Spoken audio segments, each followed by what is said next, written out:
10,000 ரூபாய்க்கான காசோலை வழங்கி சிறப்பிக்கப்படுகிறது. கல்லூரி மாணவர்களுக்கான கட்டுரை போட்டியில் முதல் பரிசு திண்டுக்கல் மாவட்டத்தை சேர்ந்த மாணவர் விஜயகாந்த் அவர்கள் 15,000 ரூபாய்க்கான காசோலை வழங்கி சிறப்பிக்கப்படுகிறது. இரண்டாவது பரிசு தென்காசி மாவட்டத்தை சேர்ந்த இலக்கிய அவர்கள் 10,000 ரூபாய்க்கான காசோலை வழங்கி சிறப்பிக்கப்படுகிறது.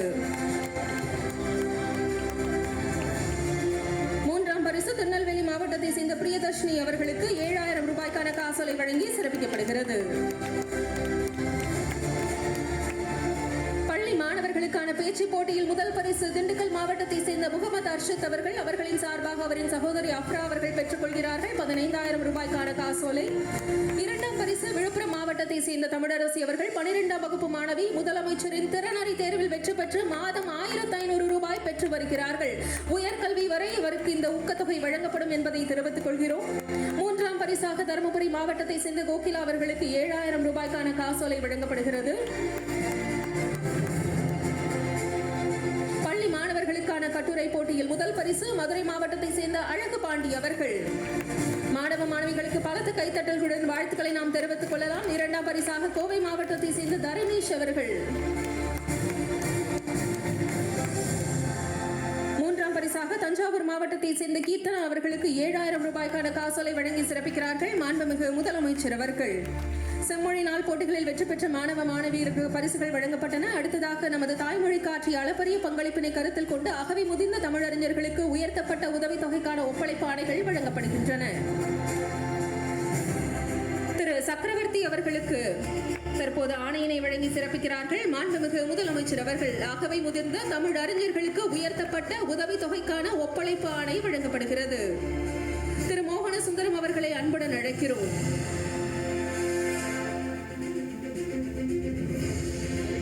எழுத்தாளர்களுக்காகவும் இலக்கியத்திற்காகவும் பல்வேறு திட்டங்களை அறிவித்து செயல்படுத்தி வருகிறார்கள் மாண்புமிகு முதலமைச்சர் அவர்கள்.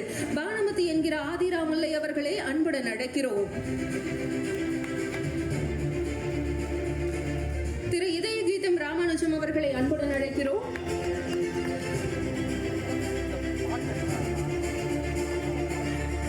திருமிகு சுந்தரி அவர்களை அன்புடன் அழைக்கிறோம்.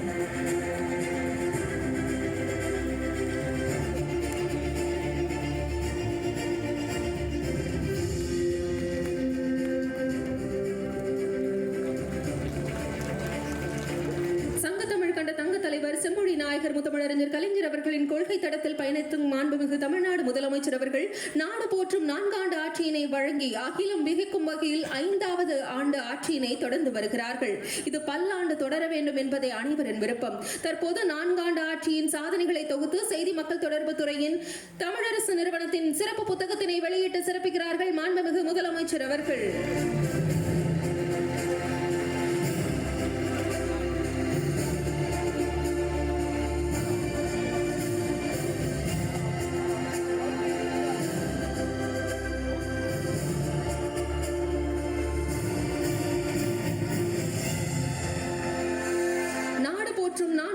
தொடரட்டும் இது பல்லாண்டு.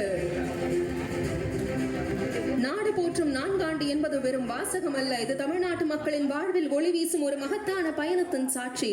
விழா மேடைக்கு சீர்மிகு தலைவர்களை அன்புடன் அழைக்கிறோம். திரு வைகோ அவர்களை அன்புடன் விழா மேடைக்கு அழைக்கிறோம். திரு செல்வ பெருந்தகை அவர்கள், திரு திருமாவளவன் அவர்கள், திரு முத்தரசன் அவர்கள், திரு காதர் மொய்தீன் அவர்கள், சீர்மிகு தலைவர்கள் செம்மொழி நாளில் தற்போது விழா மேடைக்கு வருகை தருகிறார்கள்.